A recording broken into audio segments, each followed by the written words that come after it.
যদুনাথ দাস রাখাল বালকের সঙ্গ লাভ করার চেষ্টা করে রাখাল বালকের সঙ্গ লাভ করেছে। কেননা সঙ্গ লাভ যদি করি এই রাখাল বালকদের, তাহলে গোবিন্দের সঙ্গ লাভ আমি করতে পারবো। রাখাল বালকদের সঙ্গে থাকলে গোবিন্দের সঙ্গে দেখা পাবো। সাধু সঙ্গ সর্বশাস্ত্রে কয়, সাধু সঙ্গ লাভ করিলেই কৃষ্ণ প্রাপ্তি হয়। ভালো সঙ্গ লাভ করো, দেখবে ফলটা ভালো হবে।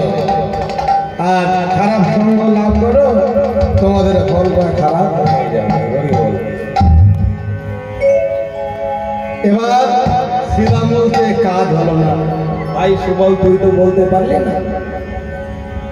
সখারাবতীর শ্রীরাম ওইসব সময় নষ্ট না করে তুই নিজে একবার গিয়ে দেখে আয় না। শ্রীরাম বলছিস আমি যাব? হ্যাঁ, অনেক বেলা হয়ে গেল, আবার তুই যাবি মানে? শ্রীরাম যা, দেখুন প্রত্যেক এই যে সুর তাল ছন্দ কীর্তন তাকে বলে, যেখানে মহাজনের পদ থাকবে, বিশেষ করে তিনটে বস্তু থাকবে। মহাজনী পদ পদাবলী থাকবে কীর্তনের মধ্যে, ভজন গীতি মানে ভক্তি গীতি থাকবে, পদের পিছনে অলঙ্কার মানে আখর থাকবে, মাধুর্যময় আখর। ফসকা করা আখর মারলে হবে না, মাধুর্যময় আখর থাকবে। আর থাকবে কি? সুর। এই যে এই পদটা, যে মহাজনের পদ, মহাজনের সুর, এগুলো গাইতে হবে। না হলে যে আমাদের যে এলাকার মাধুর্যময় কীর্তন, মনোহরশাহী কীর্তন, এগুলো কিন্তু হবে না। কীর্তন রস, কীর্তন সুরের মতোই গাইলে তবেই পাওয়া যাবে। এখানে কথাটা বলছে কি, শ্রীরামও যাইয়া কহে নন্দের মানবানা, বুঝিতে না পারি কানাই তোমার মন্ত্রণা। মহাজনের সুর গাইতেই হবে। কি অনেকে দেখি ওই যে এখানে দিয়ে দেয়, শ্রীরাম কহে নন্দের মানবানা, কি হবে মানাবে? এখানে আমি সাঁওতালি আদিবাসী সুর ভরে দিলাম, হবে?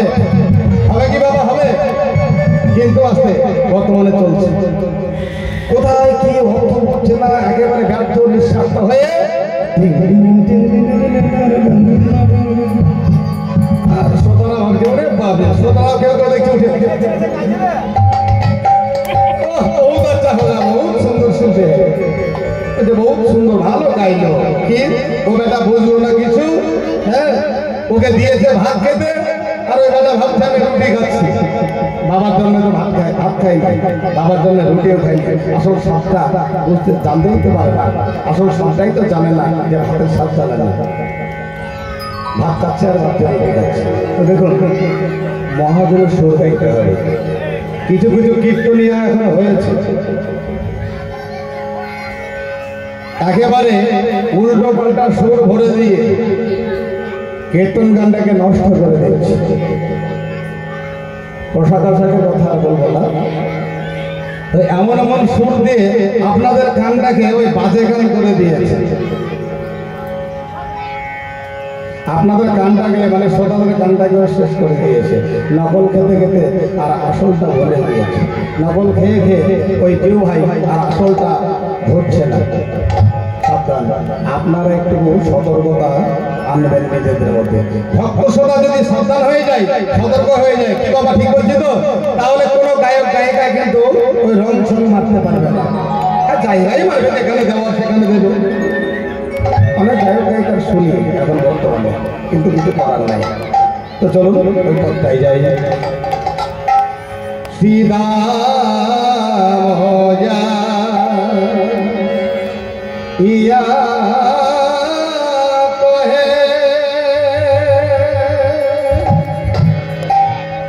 নন্দে রাম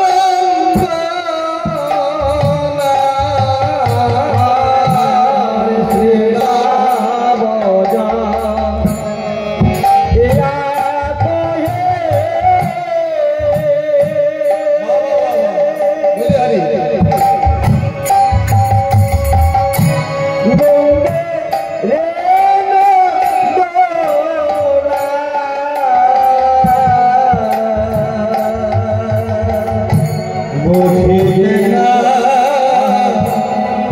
পানি খানায় তোমার মন্ত্রণা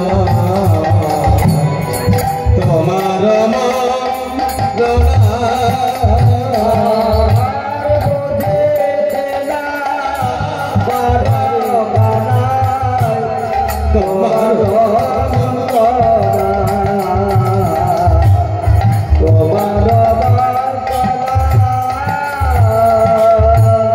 তুমি রইলা কোলে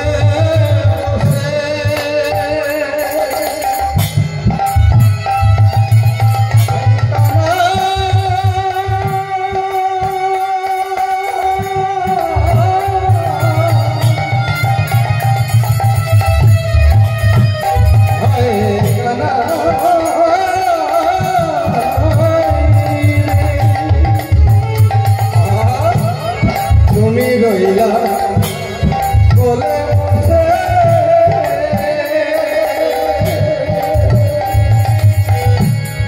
উঠে গেল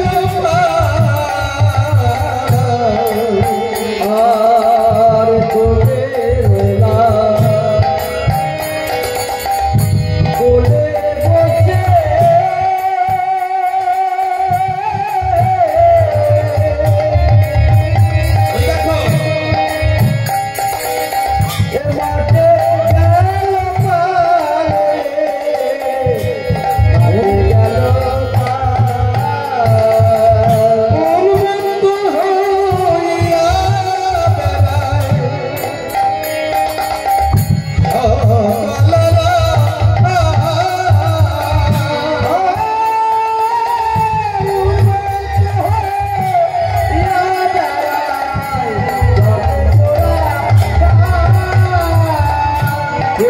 বসে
কেউ কোটে যেতে চাইছে দেখুন লক্ষ্য ধনুর পাল তাদের কত কৃষ্ণ প্রেম ভালোবাসা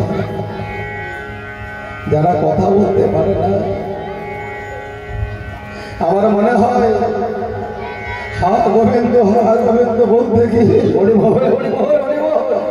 লক্ষ্য ধনুর পাল তাদের বদলে হাম্পার রয়ে গিয়েছে হা গোবিন্দ বলতে পারে না। মহাজন আমার বললেন চিন্তা আত্মচিন্তা চতুষ্পদা দেবতা মানবা চিন্তা আত্মচিন্তা মানবা যাদের পা নাই তারা মনে মনে ভাবে হে গোবিন্দ দয়াল হরি পরের জন্মে আমাদের দুটো কিংবা চারটে যদি পা দাও তাহলে যেখানে হরি কথা যেখানে কৃষ্ণ কথা যেখানে সাধু বৈষ্ণব সেখানে আমরা উপনীত হব সেখানে আমরা সমবেত হব কিন্তু আমাদের সুন্দর যেখানে যাবার সেখানে আমরা যাই না। দেখুন অনেকে অনেক আন কাজে গিয়েছে এই দুটো পা গুটি গুটি চালিয়ে অনেকে আন কাজে গিয়েছে কিন্তু এখানে কাজের কথা হচ্ছে কাজের কাজ হচ্ছে এখানে কিন্তু কেউ আসছে না।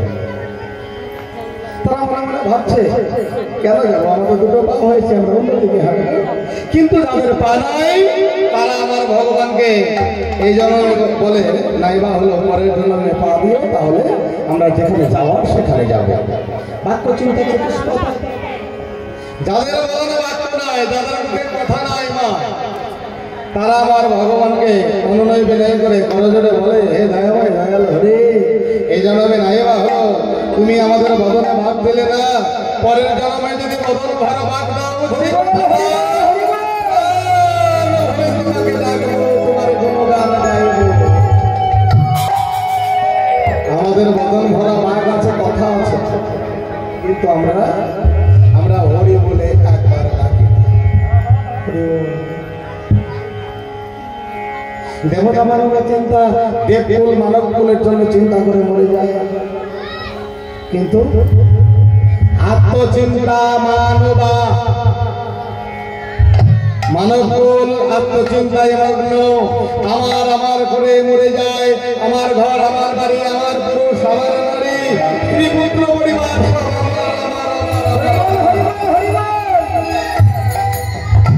কিন্তু একবার কি ভেবে দেখিছ তোমার কি, আমি একটু আগে বললাম না, গানটা দিলাম না, কিছুই থাকবে না, তোমার দেহটা ঘুরে চলে যাবে, বাতাসের মধ্যে পাইলা ধোঁয়ার মধ্যে মিশে যাবে।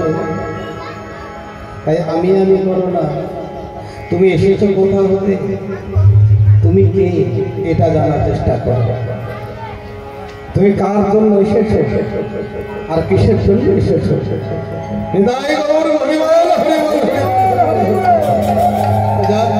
সময় নিমিত্ত এবারে চলুন, এবার আমার গোবিন্দ বলছে, এই জানিস আমি মায়ের কোলে বাধা পড়ে আছি, কি করে বই ওরে সিধা করবো আমি, কি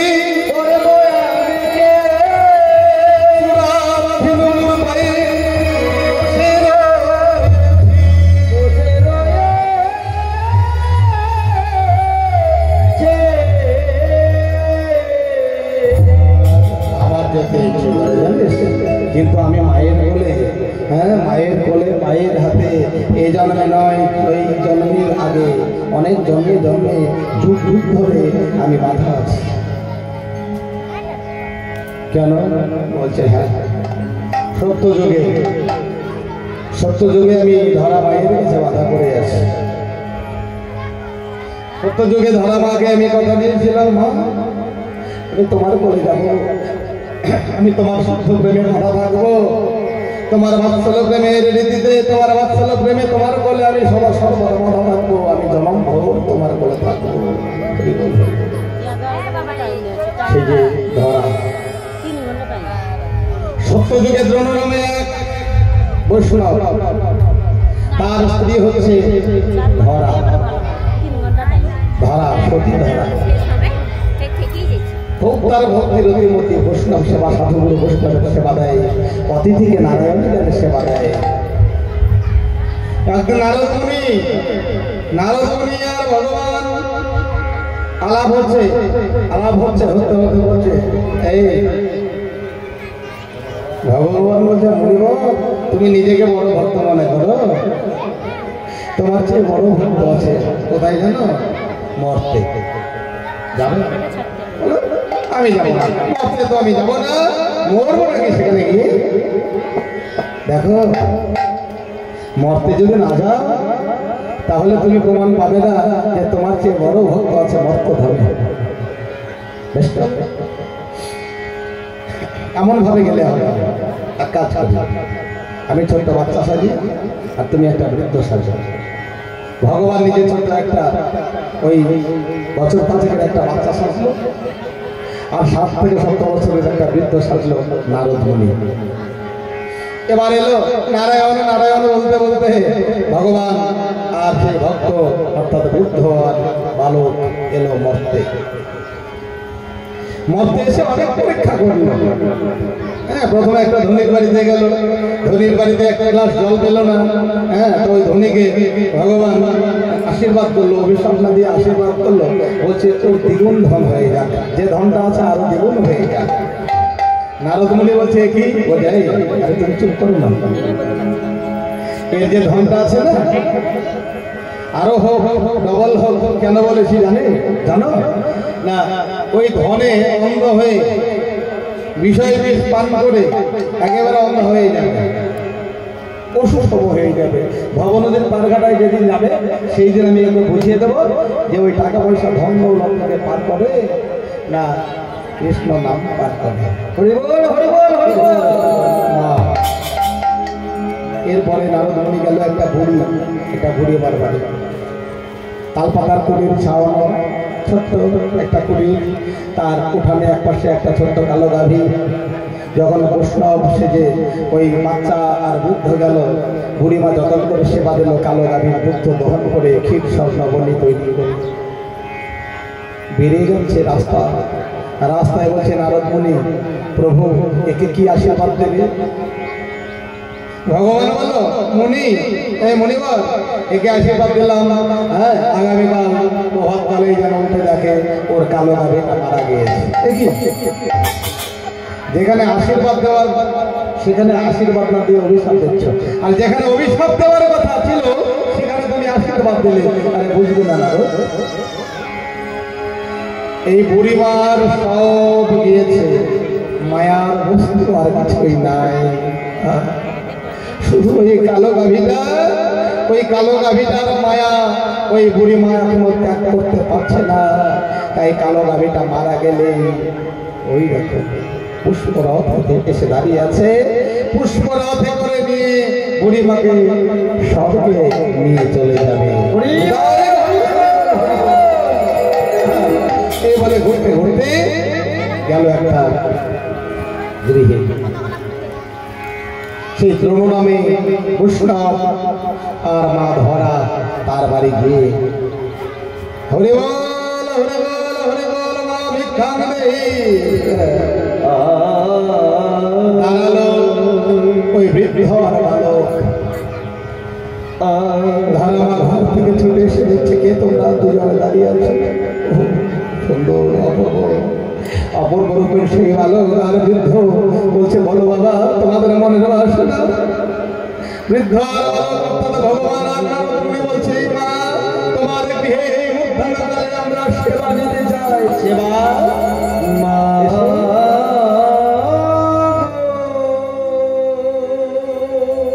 ওই মণিমা বলছে, ধর্মা বলছে, হ্যাঁ তোমাদেরকে সেবা দেবো আমি। অতিথি নারায়ণ, অতিথিকে যদি নারায়ণের সেবা দেয় তাহলে এর চেয়ে পূর্ণ আর কিছুই নয়। এসো বাবা তোমরা দুজনে এসো। সত্যি কথা, অতিথি হচ্ছে নারায়ণ। মহাজন বললেন কি, অতিথির যশ ভগ্নাস্ত্র গ্রহপদে নিবর্ততে তস্মৈ দুষ্কৃতাং দত্তা পুণ্যমাশয় গচ্ছতি। অর্থটা কি জানেন? এই যে শ্লোকটা বললাম অর্থটা আমি বলে দিই।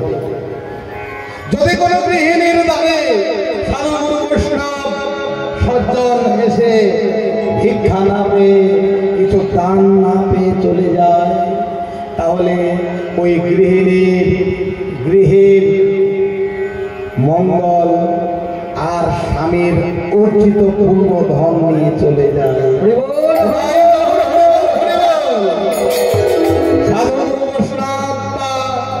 কোন সদজন অতিথি যদি ভিক্ষা না পেয়ে চলে যায়, কিছু যদি ধোলাই না পায়, তাহলে ওই গৃহে অভিশাপ লেগে যায়।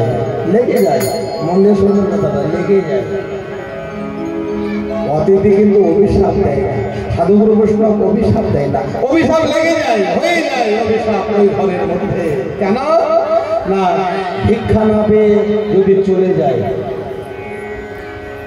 সাধুগুরু বৈষ্ণব অতিথি যদি কিছু দাঁড়ে না পেয়ে চলে যায়, মনে দুঃখ লাগে।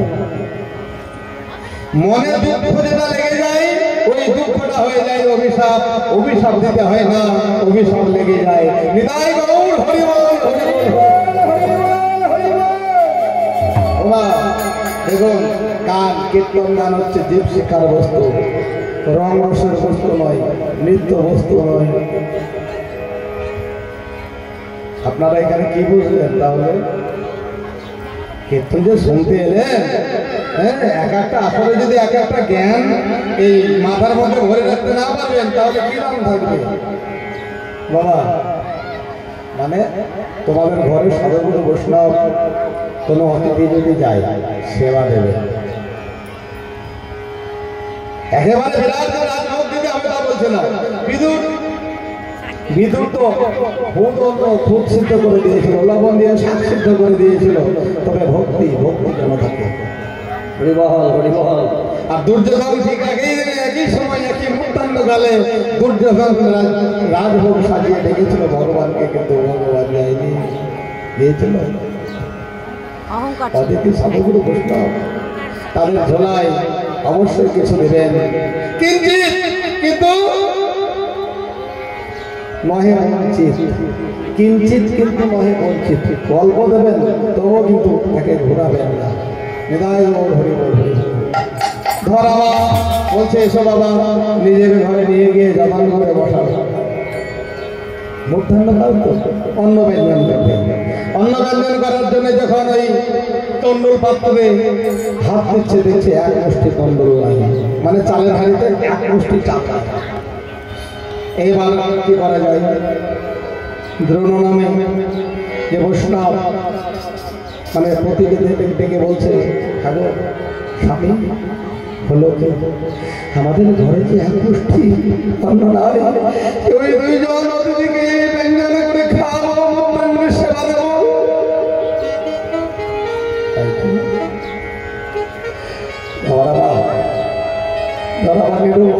স্বামীকে জিজ্ঞাসা করছে, স্বামী বলছে আমি তো একটু আগে ভিক্ষা করে নিয়ে এলাম, কিছু চাল আমি ঢেলে রেখেছি, কিন্তু কোথায়